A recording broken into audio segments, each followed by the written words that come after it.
여러분 안녕하세요. 임신영입니다. 이번에는 백 with 비드만 증후군의 원인 진단과 치료에 대해서 알아보겠습니다. 백 with 비드만 증후군 BWS는 아기가 출생했는데 체중도 많이 나가고 키가 크고 혀가 커서 혀가 밖으로 나와 있으면서 이와 같이 배꼽 탈장 또는 배꼽 내장 탈장이 있으면서 저혈당이 오래 지속될 때 감별해야 하는 과성장 증후군의 하나입니다. 지난번에 백 with 비드만 증후군이 무엇인지 그리고 유병률에 대해서 알아보았습니다. 이번에는 BWS의 원인에 대해서 알아보겠습니다. BWS는 11번 염색체의 단환의 이 부위에 위치하는 유전자의 비정상적인 조절에 의해서 발생합니다. 이 부위에 특히 중요한 유전자가 5개가 있습니다. 이 부위에는 특히 성장과 관련된 유전자들이 있어서 BWS는 과성장 증후군으로 발현됩니다. 우리의 몸에는 약 25,000개의 유전자가 존재합니다. 각각의 유전자는 어머니로부터 그리고 아버지로부터 받은 2개의 유전자, 즉 한 쌍의 유전자가 존재합니다. 한 쌍의 유전자는 대부분의 경우에 모두 발현이 되는데 일부 유전자들은 오직 하나의 유전자만 발현이 됩니다. 이것을 유전자 각인, 지노믹 임프린팅이라고 합니다. 유전자 각인이 되어 있는 유전자들은 어떤 유전자는 아버지로부터 받은 유전자만 발현이 되고 어머니로부터 받은 유전자는 존재하기는 하지만 기능을 하지 않습니다. 반대로 유전자 각인이 되어 있는 어떤 유전자는 어머니로부터 받은 유전자만 발현이 되고 아버지로부터 받은 유전자는 물리적으로는 존재하지만 기능하지 않습니다. 백 with 비드만 증후군도 유전자 각인 질환 중에 하나입니다. 유전자 각인에서 중요한 것은 매칠화입니다. 일부 유전자에 매칠기를 붙여놔서 그 유전자가 발현하지 않도록 하는 역할을 합니다. 이와 같은 매칠화, 매칠레이션은 난자나 정자가 만들어지는 과정에서 발생합니다. 영상 110번과 111번에서 소개한 프라더-윌리 증후군은 15번 염색체의 유전자 각인 질환입니다. BWS는 11번 염색체 단환의 3개의 유전자는 반드시 어머니로부터 받은 유전자가 발현이 됩니다. 파란색의 2가지 유전자는 반드시 아버지로부터 받은 유전자가 발현이 됩니다. 유전자 각인을 보이는 영역입니다. BWS는 11번 염색체의 이 부위에 유전자의 비정상적인 조절에 의해서 발생합니다. 11번 염색체의 이 영역에는 가장 중요한 유전자가 5개가 있습니다. 이 영역의 유전자는 일부 유전자는 성장을 유도하는 기능을 하고 일부 유전자는 성장을 조절하는 기능을 합니다. 특히 목의 유전자가 발현되는 H19 유전자와 CDKN1C 유전자는 성장을 조절하는 유전자입니다. 북의 유전자가 발현되는 IGF2 유전자는 성장을 유도하는 유전자입니다. 따라서 11번 염색체 단환의 이 영역에 유전자의 정상적인 조절에 의해서 성장이 정상적으로 조절되어야 하는데 BWS에서는 이러한 유전자의 비정상적인 조절에 의해서 BWS가 발생합니다. 예를 들면 성장을 조절하는 목의 유전자가 발현되는 H19 유전자나 CDKN1C 유전자가 발현되지 않으면 성장이 더 많이 될 수 있습니다. 북의 유전자가 발현되는 IGF2 유전자가 더 많이 발현되면 성장이 더 많이 될 수 있습니다. 따라서 BWS는 11번 염색체 단환의 유전자의 비정상적인 조절에 의해서 과성장이 발생하는 증후군입니다. BWS 영역에서는 지금 말씀드린 것처럼 3개의 유전자는 어머니로부터 받은 유전자가 발현이 되고 2개의 유전자는 아버지로부터 받은 유전자가 발현됩니다. 임프린팅 센터 1, 즉 각인센터 1에는 어머니로부터 받은 유전자에는 메치라가 되어 있지 않습니다. 각인센터 2는 어머니로부터 받은 각인센터 2에 메칠화가 되어 있습니다. 이것이 정상적인 BWS 영역의 상태입니다. 그런데 BWS의 약 50%에는 이 각인센터 2에 정상적으로 존재하던 메칠기가 없어져서 그 결과 정상적으로 발현되어야 하는 2개의 유전자가 발현되지 않고 어머니로부터 받은 이 유전자가 비정상적으로 발현이 됩니다. 또 BWS의 약 5%에서 10%는 정상적으로는 존재하지 않은 어머니로부터 받은 임프린팅 센터 1에 비정상적인 메치라가 존재합니다. 따라서 정상적으로 발현되어야 하는 H19 유전자는 발현되지 않고 IGF2 유전자가 어머니로부터 받은 유전자에서도 발현됩니다. BWS의 약 20%는 이 영역 모두가 2개 모두 아버지로부터 받은 유전자입니다. 이것을 북의 이 염색체증, 퍼터널 유니퍼렌탈 다이소미라고 합니다. 따라서 이 영역에서도 2개의 유전자는 발현하지 않고 이 영역에서도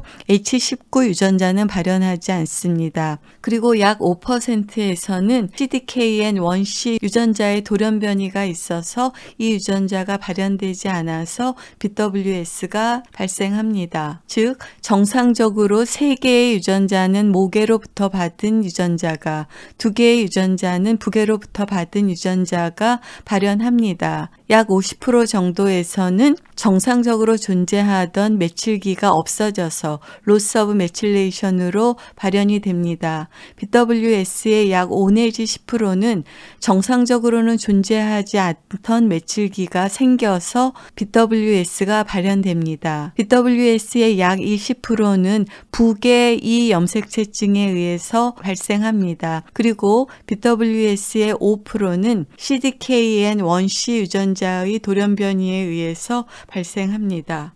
BWS의 유전에 대해서 알아보겠습니다. BWS의 약 50%는 정상적으로 존재하던 메칠기가 없어져서 그리고 약 5 내지 10%는 정상적으로는 없어야 할 메칠기가 생겨서 발생합니다.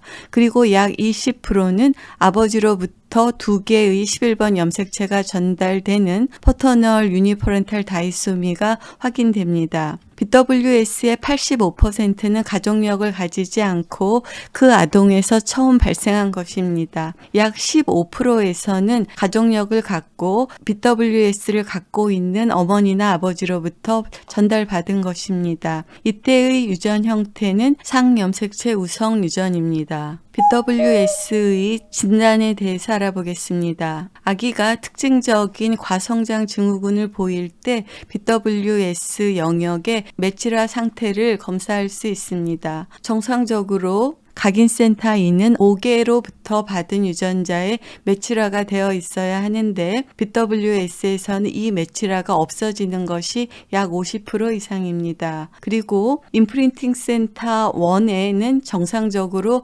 어머니는 메칠화가 되어 있지 않는데 BWS에서는 비정상적으로 메칠화가 되어 있어서 발생하고 이것이 약 5 내지 10%에 해당합니다. 임상적으로 BWS가 의심이 될 때 메칠화 상태를 보고 그것과 더불어서 미세 결손이나 미세 중복에 대한 어레이 CGH 검사를 합니다. 이 2가지 검사를 통해서 각인센터 2의 로스 오브 메칠레이션을 진단할 수 있고 각인센터 1의 게인 오브 메칠레이션에 의한 BWS를 진단할 수 있습니다. 그리고 북의 이 염색체성에 의한 BWS를 진단할 수 있습니다. 임상적으로는 BWS가 의심이 되는데 메칠화 검사에서 정상을 보이는 경우에는 CDKN1C 유전자의 염기서열 분석을 통해서 BWS를 진단할 수 있습니다. 이번에는 BWS가 많이 발생하는 위험 요인에 대해서 알아보겠습니다. 불임이나 난임이 있을 때 시험관 아기, 체외 수정 등을 하는 것을 보조생식 기술이라고 합니다. BWS는 이와 같은 시험관 아기, 체외 수정 등을 하는 보조생식 기술을 통해서 출생한 아이에서 BWS가 4배에서 6배 정도 더 많이 발생합니다. 특히 각인센터 2에 정상적으로 존재하는 맷줄기가 없어지는 형태의 BWS가 주로 발생합니다. 자연스럽게 임신이 된 경우에 비해서 시험관 아기나 체외 수정 등의 보조생식 기술을 통해서 출생한 아기에서 BWS는 4배에서 6배 더 많이 발생합니다. 현재로서는 이와 같은 보조생식 기술과 관련돼서 BWS가 더 많이 발생하는 것인지 또는 난임이나 불임의 기저질환이 BWS의 발생을 초래하는지에 대해서는 명확하지가 않습니다. BWS는 과성장 증후군입니다. 키도 크고 체중도 많이 나가고 복부 장기의 비대도 발생합니다. 또한 이러한 과잉 성장이 일부 세포에 나타나서 BWS에서는 암이 더 많이 생깁니다. 이번에는 BWS의 캔서 리스크에 대해서 알아보겠습니다. BWS의 캔서 리스크는 어떠한 유전형을 갖느냐에 따라서 조금씩 다릅니다.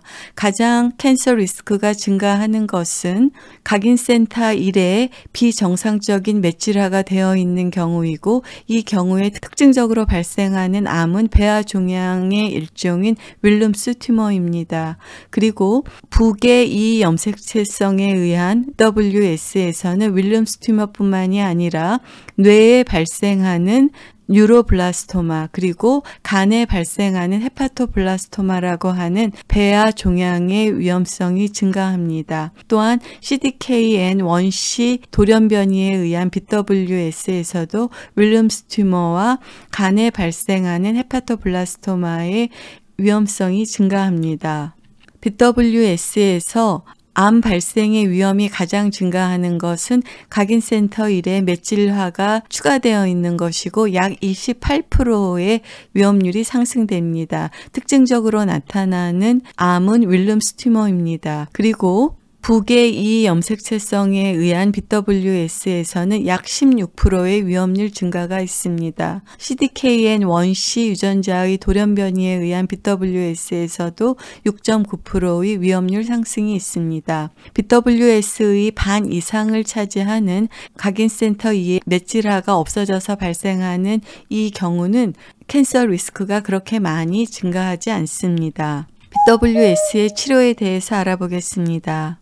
BWS의 유전체 이상을 고칠 수는 없습니다. 그러나 BWS 아동이 출생했을 때 신생아기에 저혈당증과 고인슐린 혈증을 잘 치료해서 이러한 대사 이상이 뇌의 기능에 이상을 주지 않도록 치료합니다. 배꼽, 내장, 탈장이 있을 때는 수술을 하여야 합니다. 그리고 혀가 너무 커서 호흡에 지장을 준다든지 말을 하거나 음식을 먹는데 지장이 있는 경우에는 혀 축소술을 시행할 수 있습니다. 편측 비대증이 있을 때는 아기가 성장하면서 다리 길이의 차이가 있어서 척추 측만증이 생기거나 다리를 절지 않는지를 확인하고, 그러한 경우에는 신발을 교정하거나 보조기를 사용합니다. BWS에서 가장 중요한 것은 종양이 발생하는지를 스크리닝하고, 종양이 생겼을 경우에는 그것에 대한 신속하고 성공적인 치료를 하는 것입니다. BWS에 대해서는 정기적으로 종양에 대한 스크리닝 검사가 추천됩니다. 유럽에서는 3달에 한 번씩 만 7살까지 복부 초음파를 하는 것을 추천하고 있습니다. 다른 그룹에서는 4살까지는 복부 초음파와 함께 종양 마커인 알파피토프로틴에 대한 검사를 하고, 그 이후부터 7살까지는 신장에 대한 초음파를 하도록 권장하고 있습니다. 즉, 더 많은 검사를 할수록 조기 발견될 수 있고 조기 치료로 연관될 수 있습니다. 그러나 이러한 스크리닝 검사가 갖고 있는 불편함이 있기 때문에 상황에 따라서 적절한 스크리닝을 반드시 하여야 합니다. 이와 같은 종양이 발생하지 않았거나 또는 종양이 있더라도 성공적으로 잘 치료된 이후에는 BWS의 아동이나 성인은 발달 지연이나 지적장애 등을 동반하지 않고 특히 수명도 정상인과 같습니다. 오늘은 백 위트 비드만 증후군의 원인 진단 그리고 치료에 대해서 알아보았습니다. 여러분 경청해 주셔서 감사합니다.